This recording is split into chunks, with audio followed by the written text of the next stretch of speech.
ओम शांति। आज 27/11/2025 साकार महावाक्य।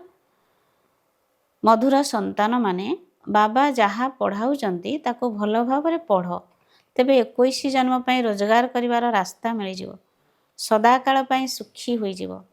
प्रश्न, तुममानकर अतीन्द्रिय सुखर गायन काहींकी रहिछि? उत्तर, काहींकी ना तुमे संतान माने ही वर्तमान बाबांकु जानुछ, तुमे माने ही बाबांक द्वारा सृष्टिर आदि मध्य अंतको जानुछ। तुमे माने एबे संगम जुगरे बेहद अर्थात विश्वर परिवर्तन समय छिड़ा होइछ। जानिछ जे आमे एही लुण पानी अर्थात नर्क दुनियारू अमृत भली मिठा पानी अर्थात स्वर्ग दुनिया को जाउछु। आमको स्वयं भगवान पाठ पढ़ाउछंती। एही भली खुशी ब्राह्मण मानक ही मिलुछि, सेथिपाई तुमर ही अतीन्द्रिय सुखर गायन रहिछि। ओम शांति, ओम शांति। मुख्य सार 1 नंबर, आमे ईश्वरीय विद्यार्थी अटू, सेथिपाई पाठ पढ़ार निशा मध्य रहू, ता सहित निजर चरित्र उपरे मध्य ध्यान रहू। गोटिए दिन मध्य पाठ पढ़ा मिस करिवार नाही। डेरी रे श्रेणी को आसी शिक्षकंकर अपमान करिवार नाही। 2 नंबर, एही बिकारी छी छी दुनिया प्रति घृणा आसीबा उचित। बाबांक स्मृति द्वारा निजर आत्मा को पवित्र सत्व प्रदान करिवार पुरुषार्थ करिबाकू हेबो। सर्वदा खुशी एवं हर्षित मुख रहिबाकू हेबो।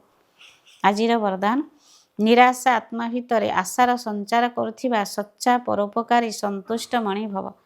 त्रिकालदर्शी होई प्रत्येक आत्मार दुर्बलता को परखी सेमानकर दुर्बलता गुड़ी को निज भितरे धारण करिबा बा वर्णना करिबा परिवर्ते सेही दुर्बलता रूपी कंटा को निजर कल्याणकारी स्वरूप द्वारा समाप्त करिदेबा, कंटा को फूल करिदेबा, निजे मध्य संतुष्ट मणि भली संतुष्ट रहिबा एवं समस्त को संतुष्ट करिबा, जहा प्रति समस्ते निराशा देखाउथिबे एही भली व्यक्ति बा एही भली स्थिति सदाकाल पई आशार दीप जळाई देबा अर्थ निराश आत्मा को शक्तिवान करिदेबा।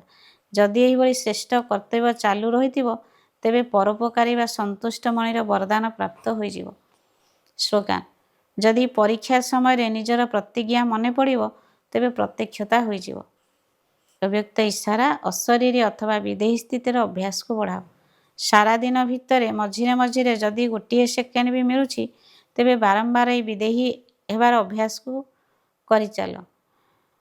2-4 सेकेंड मध्य बाहर कर, एहा द्वारा बहुत सहयोग मिलिबो। नचेत सारा दिन बुद्धि केउटी केउटी घूरी बुलुछि, तेणु विदेही हेबा पई समय लागि जाउछि। किंतु अभ्यास चालू रहिथिले जेबे इच्छा सेबे विदेही होई परिबो। काहेकि ना अंत समय सब किछि अचानक हेबो, तेणु अचानक परीक्षा रे एभली विदेही हेबार अभ्यास बहुत आवश्यक। अच्छा, ओम शांति।